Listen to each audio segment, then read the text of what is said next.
ರಾಜ್ಯದಲ್ಲಿ ಸಿದ್ದರಾಮಯ್ಯನವರು ನಿನ್ನೆಯಷ್ಟೇ ಸಿಎಂ ಸ್ಥಾನಕ್ಕೆ ರಾಜೀನಾಮೆ ನೀಡಿದ್ದಾರೆ. ಅನಂತರ ಹಲವು ಬೆಳವಣಿಗೆಗಳು ರಾಜ್ಯದ ವಿವಿಧ ಭಾಗಗಳಲ್ಲಿ ನಡೆಯುತ್ತಿವೆ. ವಿಶೇಷವಾಗಿ ಈ ಬಾರಿ ಕಲ್ಯಾಣ ಕರ್ನಾಟಕ ಭಾಗಕ್ಕೆ ಉಪಮುಖ್ಯಮಂತ್ರಿ ಸ್ಥಾನ ನೀಡಬೇಕೆಂಬ ಕೂಗು ಜೋರಾಗಿ ಕೇಳಿಬರುತ್ತಿದೆ. ಅದರಲ್ಲಿ ಪ್ರಮುಖವಾಗಿ ರಾಜ್ಯದ ಗ್ರಾಮೀಣಾಭಿವೃದ್ಧಿ, ಪಂಚಾಯತ್ ರಾಜ್ ಹಾಗೂ ಐಟಿ-ಬಿಟಿ ಖಾತೆಯ ಸಚಿವ ಪ್ರಿಯಾಂಕ್ ಖರ್ಗೆ ಅವರಿಗೆ ಡಿಸಿಎಂ ಸ್ಥಾನ ನೀಡಬೇಕೆಂದು ಒತ್ತಡ ಹೆಚ್ಚಾಗಿದೆ.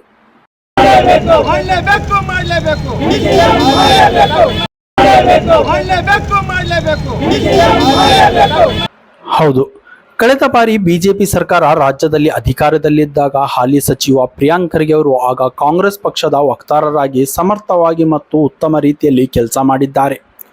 ಕಳೆದ ಬಿಜೆಪಿ ಸರ್ಕಾರ ಆಡಳಿತದಲ್ಲಿ ಬಿಟ್ಕಾಯಿನ್ ಹಗರಣ, ಪಿಎಸ್ಐ ನೇಮಕ ಅಕ್ರಮ ಬಯಲಿಗೆ ಎಳೆದಿರುವುದು ಜೊತೆಗೆ ವಿರೋಧ ಪಕ್ಷದ ಟೀಕೆ ಟಿಪ್ಪಣಿಗಳಿಗೆ ಅತ್ಯಂತ ಸಮರ್ಥವಾಗಿ ಉತ್ತರಿಸುತ್ತಾರೆ. ಸಚಿವರಾಗಿ ಎಲ್ಲರನ್ನು ವಿಶ್ವಾಸಕ್ಕೆ ತೆಗೆದುಕೊಂಡು ಹೋಗುತ್ತಾರೆ. ಈ ಯುವ ನಾಯಕನಿಗೆ ಹೊಸ ಸರ್ಕಾರದಲ್ಲಿ ಡಿಸಿಎಂ ಹುದ್ದೆ ನೀಡಿದ್ದರೆ ಅತ್ಯಂತ ಸಮರ್ಥವಾಗಿ ಆಡಳಿತವನ್ನು ನಿಭಾಯಿಸಿಕೊಂಡು ಹೋಗಲಿದ್ದಾರೆ. ಜೊತೆಗೆ ಈ ಭಾಗದ ಅಭಿವೃದ್ಧಿಗೆ ಸಹ ಇನ್ನಷ್ಟು ವೇಗ ಸಿಗುತ್ತೆ ಎಂದು ಕಾಂಗ್ರೆಸ್ ಕಾರ್ಯಕರ್ತರ ಮತ್ತು ಅವರ ಬೆಂಬಲಿಗರು ವಿಶ್ವಾಸ ವ್ಯಕ್ತಪಡಿಸಿದ್ದಾರೆ. ಸನ್ಮಾನ್ಯ ಶ್ರೀ ಪ್ರಿಯಾಂಕ ಖರ್ಗೆ ಅವರನ್ನ ಹೇಳ್ಕೊತಾ ಈ ಒಂದು ಕಲ್ಯಾಣ ಕರ್ನಾಟಕ ಭಾಗದಲ್ಲಿ ಅವರು ಮಾಡಿರ್ತಕ್ಕಂಥ ಅಭಿವೃದ್ಧಿಗಳನ್ನು ನೋಡಿದರೆ ಈ ಒಂದು ಕಲ್ಯಾಣ ಕರ್ನಾಟಕದಲ್ಲಿ ಮತ್ತೆ ಇಡೀ ರಾಜ್ಯದಲ್ಲಿ ಕೂಡ ಅವರು ಹೆಸರು ಮಾಡಿದಂಥ ಅಭಿವೃದ್ಧಿ ಅಂದ್ರೆ ಪ್ರಿಯಾಂಕ ಅಂದ್ರೆ ಅಭಿವೃದ್ಧಿ.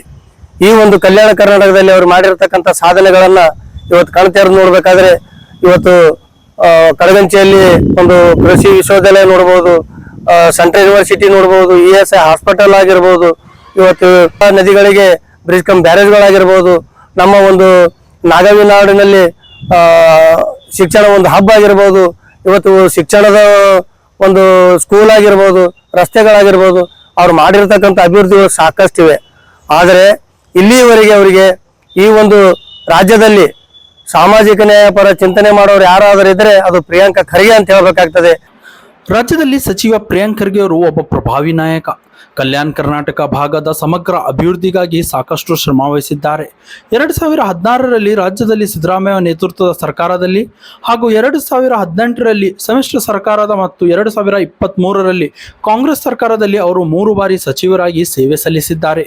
ಈ ಅವಧಿಯಲ್ಲಿ ಸಿಕ್ಕಿದ ಅವಕಾಶದಲ್ಲಿ ಅವರು ಐಟಿ-ಬಿಟಿ, ಪ್ರವಾಸೋದ್ಯಮ, ಸಮಾಜ ಕಲ್ಯಾಣ, ಪಂಚಾಯತ್ ರಾಜ್, ಗ್ರಾಮೀಣಾಭಿವೃದ್ಧಿ ಸೇರಿದಂತೆ ವಿವಿಧ ಖಾತೆ ಸಚಿವರಾಗಿ ಅನನ್ಯ ಸಾಧನೆ ಮಾಡಿ ಇಡೀ ದೇಶದ ಗಮನ ಸೆಳೆದಿದ್ದಾರೆ. ಇನ್ನಷ್ಟು ಈ ಭಾಗದ ಅಭಿವೃದ್ಧಿ ಮತ್ತು ಜನಸೇವೆ ಮಾಡಲು ಕಾಂಗ್ರೆಸ್ ಹೈಕಮಾಂಡ್ ಮತ್ತು ಹಿರಿಯ ನಾಯಕರು ಅವರನ್ನು ಡಿಸಿಎಂನಾಗಿ ಮಾಡಿ ಮಹತ್ವದ ಜವಾಬ್ದಾರಿಯನ್ನು ನೀಡಬೇಕೆಂದು ಅವರ ಬೆಂಬಲಿಗರು ಮತ್ತು ಕಾಂಗ್ರೆಸ್ ಕಾರ್ಯಕರ್ತರ ಆಸೆಯಾಗಿದೆ. ಯಾಕಂತಂದ್ರೆ ಇಲ್ಲಿಯವರೆಗೆ ಅವ್ರ ತಂದೆಯವರು ಕೂಡ 60 ವರ್ಷ ರಾಜಕಾರಣದಲ್ಲಿ ಸಕ್ರಿಯವಾಗಿ ದುಡಿದ್ರು ಕೂಡ ಅವರಿಗೆ ಮುಖ್ಯಮಂತ್ರಿ ಪದವಿಯನ್ನು ಕೈ ತಪ್ಪಿತು. ಈ ನಿಟ್ಟಿನಲ್ಲಿ ಇವರು ಒಂದು ಕಲ್ಯಾಣ ಕರ್ನಾಟಕ ಭಾಗದಲ್ಲಿ ನಮ್ಮ ಹಿಂದುಳಿದವರ ಪರವಾಗಿ ಮತ್ತು ದಲಿತರ ಪರವಾಗಿ, ಅಲ್ಪಸಂಖ್ಯಾತರ ಪರವಾಗಿ, ತುಳಿತಕ್ಕೊಳಗಾದ ಜಾತಿಗಳ ಪರವಾಗಿ ಸಾಮಾಜಿಕ ನ್ಯಾಯ ಪರ ಚಿಂತನೆ ಮಾಡೋರು ಯಾರಾದರೂ ಇದ್ರೆ ಅದು ಪ್ರಿಯಾಂಕ ಖರ್ಗೆ ಅಂತ ಹೇಳಬೇಕಾಗ್ತದೆ. ಆ ಒಂದು ದೃಷ್ಟಿಯಲ್ಲಿ ಇವತ್ತು ಪ್ರಿಯಾಂಕ ಖರ್ಗೆ ಅವರನ್ನು ಈ ರಾಜ್ಯದಲ್ಲಿ ಉಪಮುಖ್ಯಮಂತ್ರಿ ಮಾಡಲೇಬೇಕಂತ ನಾನು ಇಲ್ಲಿ ಒತ್ತಾಯಿಸುತ್ತೇನೆ. ಒಟ್ಟಿನಲ್ಲಿ ಹೊಸ ಸರ್ಕಾರದಲ್ಲಿ ಸಚಿವ ಪ್ರಿಯಾಂಕ್ ಖರ್ಗೆ ಅವರಿಗೆ ಕಾಂಗ್ರೆಸ್ ಹೈಕಮಾಂಡ್ ಡಿಸಿಎಂ ಹುದ್ದೆ ನೀಡಿ ಈ ಭಾಗದ ಅಭಿವೃದ್ಧಿಗೆ ಮತ್ತಷ್ಟು ವೇಗ ನೀಡಬೇಕಾಗಿದೆ ಎಂದು ಅವರ ಬೆಂಬಲಿಗರ ಮತ್ತು ಕಾಂಗ್ರೆಸ್ ಕಾರ್ಯಕರ್ತರ ಒತ್ತಾಯವಾಗಿದೆ. ಸೈಯದ್ ಮನ್ಸೂರ್, ಗುಲ್ಬರ್ಗಾ ಮೆಟ್ರೋ.